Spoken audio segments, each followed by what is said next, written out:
Good morning. Welcome back to my YouTube channel. എന്തൊക്കെയുണ്ട് വിശേഷം? എല്ലാവർക്കും സുഖമല്ലേ? ഇന്ന് സാറ്റർഡേ കേട്ടോ. ഇന്ന് റിച്ചുകുട്ടൻ സ്കൂളിലാത്തതുകൊണ്ട് തന്നെ കുറേ നേരം കിടന്നു തുടങ്ങി. നല്ല താമസിച്ചാണ് എഴുന്നേറ്റപ്പോൾ കൂടെ അവനും എഴുന്നേറ്റിട്ടുണ്ടായിരുന്നു. മാത്രമല്ല അവന് നല്ല പനിയുണ്ട്. പനിയെന്ന് വെച്ചാൽ നല്ല മൂക്കടപ്പും ജലദോഷം പോലെ മൂക്കിൽ നിന്ന് നല്ല മൂക്കളെ കട്ടിക്കാണ് വരുന്നത് കേട്ടോ, കഫം. അപ്പോൾ എന്തായാലും രാവിലെ അവനെ ഒന്ന് ഹോസ്പിറ്റലിൽ കൊണ്ടുപോകണം. അപ്പം ഹോസ്പിറ്റലിൽ വിളിച്ച് ചോദിച്ചപ്പോൾ 2 മണി മുതലേ ഉള്ളൂ ഡോക്ടർ. അപ്പോൾ 39 നമ്പർ കിട്ടിയ നമുക്കപ്പോൾ പോവാമെന്ന് വിചാരിച്ചു.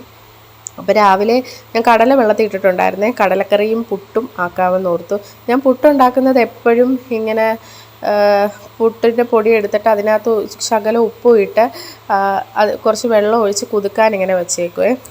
ഇന്നത്തെ കടലക്കറി നമുക്ക് തേങ്ങ അരച്ച് വെക്കാം. അതുപോലെ തന്നെ പുട്ടിനും തേങ്ങ വേണമല്ലോ. അപ്പം ഉള്ളിയും അതൊക്കെ ഒന്ന് കടലയ്ക്ക് വേണ്ടി വാടാനിരിക്കുന്ന സമയം കൊണ്ട് തേങ്ങ തിരുമ്മി മാറ്റി വെക്കാമെന്ന് ഓർത്തു. ഉച്ചക്കലത്തേക്ക് ലഞ്ചൊന്നും വേണ്ട. അപ്പം കുഞ്ഞിനെ ഹോസ്പിറ്റലിൽ കൊണ്ടുപോവുകയാണെങ്കിൽ കയറണം എന്നാൽ നമുക്ക് പുറത്തുനിന്ന് കഴിച്ചിട്ടങ്ങ് ഡോക്ടറെ കാണാൻ കയറാമെന്ന് പറഞ്ഞു. അതുകൊണ്ട് ലഞ്ചൊന്നും ഉണ്ടാക്കണ്ട, ബ്രേക്ക്ഫാസ്റ്റ് മാത്രം മതി. ബ്രേക്ക്ഫാസ്റ്റ് എന്ന് പറയുമ്പോൾ ഇപ്പം ഏകദേശം 10 മണി ആയിട്ടുണ്ട്. ഇനി എന്തായാലും ഇതുണ്ടാക്കി കഴിക്കുമ്പോഴത്തേക്ക് 10-11 മണിയാകും. അപ്പോൾ എന്തായാലും ഉച്ചക്കലത്തേക്ക് ലഞ്ച് വേണ്ടാന്ന് വിചാരിച്ചു, പുറത്തുനിന്നാക്കാമെന്ന് ഓർത്തു.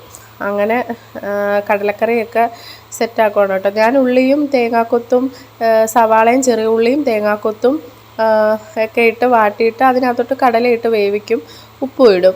വേവിച്ച് കഴിഞ്ഞതിന് ശേഷം തേങ്ങയ്ക്കകത്തോട്ട് 5-6 കടലയിട്ട് അരച്ച് ചേർത്തൊഴിച്ച് ഒന്നും കൂടി ശകലം വെള്ളമൂടി ഒഴിച്ച് ഒന്നുകൂടി തിളപ്പിച്ച് വെക്കും കേട്ടോ. അപ്പം കറി നല്ല കുറുകനെ ഇരിക്കും, നല്ല ടേസ്റ്റുമാണ്.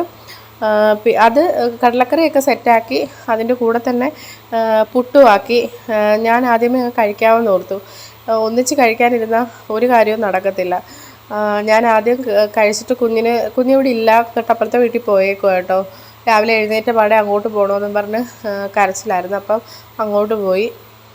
ഇപ്പം ഞാനാണെങ്കിൽ പുട്ടൊക്കെ പെട്ടെന്ന് തന്നെ സെറ്റ് ചെയ്ത്. എനിക്കും തൊണ്ടയ്ക്ക് നല്ല പ്രശ്നമുണ്ട്. എനിക്ക് തോന്നുന്നു റംബുട്ടാൻ കഴിച്ചിട്ടാണെന്ന് തോന്നുന്നു. ഞാൻ എന്താ പറയുക, ഒന്നിച്ച് കുറച്ചധികം റംബുട്ടാൻ കഴിച്ചു. അതേ പിന്നെ എനിക്ക് തൊണ്ടയ്ക്കും നെഞ്ചിനകത്തും എന്തോ ഒരു കഫത്തിൻ്റെ ബുദ്ധിമുട്ട് പോലെ. അപ്പോൾ എനിക്ക് കടലക്കറി ഉണ്ടെങ്കിൽ പുട്ടിൻ്റെ കൂടെ പഴം ഭയങ്കര ഇഷ്ടമാണ്. അങ്ങനെ ഞാൻ പഴവും പുട്ടുമൊക്കെ കഴിച്ച് കഴിഞ്ഞ് പിന്നെ കുറച്ച് പാത്രങ്ങളൊക്കെ കിടപ്പുണ്ടായിരുന്നു. അതെല്ലാം കഴുകി അടുക്കളയെല്ലാം വൃത്തിയാക്കി സെറ്റാക്കി വെച്ച് ഇനി കുറച്ച് ക്ലീനിങ് വേറൊന്നുമില്ല. അവനെല്ലാം വാരി വലിച്ചിട്ടിരിക്കുകയായിരിക്കും. അതെല്ലാം ഒന്ന് അടുക്കിപ്പറക്കി വെച്ച് ഒന്ന് തൂത്തെല്ലാം സെറ്റാക്കി വന്നപ്പോഴത്തേക്ക് തന്നെ എനിക്കൊരു അപ്പം തന്നെ ഒരു 11 മണിയൊക്കെ, ഒരു 12:30 കഴിഞ്ഞു ഞാൻ ക്ലീനിങ് ഒക്കെ കഴിഞ്ഞപ്പോഴത്തേക്ക്. ക്ലീനിങ് ഒക്കെ കഴിഞ്ഞ് ഞാൻ ഇനി പെട്ടെന്ന് പോയി ഫ്രഷ് ആവണം. ഇപ്പോൾ 2 മണിക്ക് ഡോക്ടർ നമുക്ക് അപ്പോയിൻമെൻറ്റ് തന്നേക്കുന്നത്. 2 മണിക്കേലും ഇവിടുന്ന് പോകണം. അപ്പം അതുകൊണ്ട് പെട്ടെന്ന് ക്ലീനിങ് പരിപാടികളെല്ലാം ചെയ്ത് വേറൊന്നും ചെയ്തില്ല. ജസ്റ്റ് തൂത്ത് വാരി എല്ലാം ഒന്ന് അടുക്കി പറക്കി എല്ലാം ഒന്ന് സെറ്റാക്കി വെച്ചു, അത്രേ ചെയ്തുള്ളൂ. എന്നിട്ട് ഞാനാണെങ്കിൽ തലമുടിയിൽ കുറച്ച് ദിവസമായി എണ്ണയൊക്കെ തേച്ചിട്ട്, ചിലപ്പോൾ സമയം കിട്ടാറില്ല മിക്കവാറും ദിവസങ്ങളിൽ തേക്കാൻ. അപ്പോൾ ഇന്ന് ഒന്ന് തേച്ചേക്കാമെന്ന് ഓർത്തു. അങ്ങനെ ഞാൻ എണ്ണയൊക്കെ തേച്ചിട്ട് അവൻ തൊട്ടപ്പുറത്ത് വീട്ടിൽ പോയേക്കോ കേട്ടോ. അവൻ വരുന്ന ഇങ്ങനെ നോക്കിക്കൊണ്ടിരിക്കുവാണ്. കുറേ നേരമായിട്ട് നോക്കിക്കൊണ്ടിരിക്കുക, അവനെ കാണുന്നില്ല. അവൻ ഇടയ്ക്കിടയ്ക്ക് അങ്ങനെ പോകും. അവൻ ഇവിടെ നിൽക്കുന്നതിനേക്കാൾ ഇഷ്ടം വേറുള്ള വീടുകളിൽ പോയി നിൽക്കുന്നതായിട്ടോ. അതുകൊണ്ട് ഞാനിങ്ങനെ കുറേ നേരം അവനെ നോക്കിയിരുന്നിട്ടൊന്നും അവനെ കാണുന്നില്ല. അപ്പോൾ എന്നാ ഓർത്തു നഖം വെട്ടാമെന്ന് ഓർത്തു. ഞാൻ നഖം വെട്ടി എടുത്തുകൊണ്ട് തിരിച്ചിറങ്ങി വന്നപ്പോഴത്തേക്കും ആൾ വരുന്നുണ്ട് അവിടുന്ന്. ആ വരുന്ന സൗണ്ട് ഞാൻ കേൾക്കുന്നുണ്ടേ. അതാ ഞാനിങ്ങനെ നോക്കുന്നേ. അപ്പോൾ അവൻ്റെ കയ്യിൽ നഖം വെട്ടണം. ഞാനപ്പോൾ ഇങ്ങനെ നോക്കുവാണ്, പുള്ളി എന്ത് വരുവാണ്. അവൻ്റെ വാ അവിടെ കേൾക്കുന്നുണ്ട്.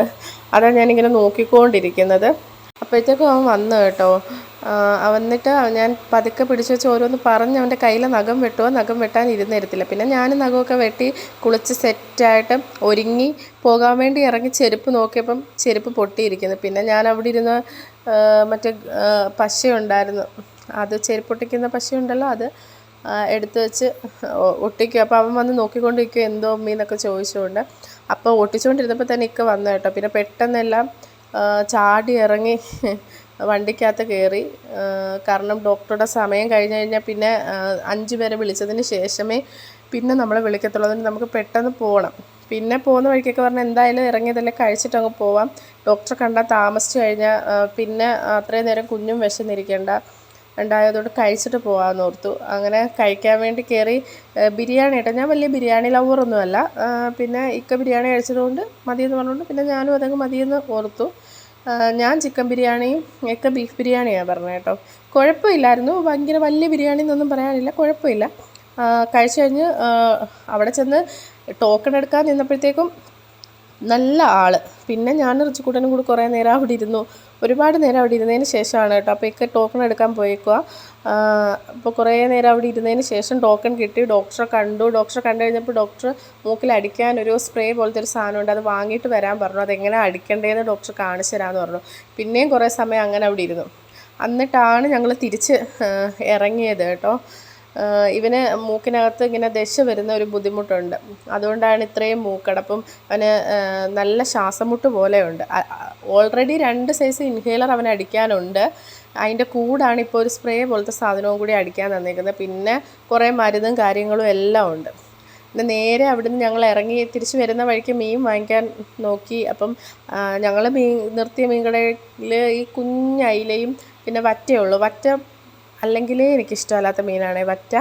പിന്നെ അതൊക്കെ വാങ്ങിച്ചു. ഞങ്ങൾ ചൂരയാണ് വാങ്ങിച്ചുകൊണ്ട് നേരെ വീട്ടിലോട്ട് വന്നു. അപ്പോൾ എൻ്റെ ഒരു സാറ്റർഡേ വ്ളോഗ് ഇത്രയേ ഉള്ളൂ. അപ്പോൾ ഇഷ്ടപ്പെട്ട എല്ലാവരും ഒന്ന് സബ്സ്ക്രൈബ് ചെയ്ത് ലൈക്ക് ചെയ്ത് സപ്പോർട്ട് ചെയ്യണം കേട്ടോ. Tata bye bye.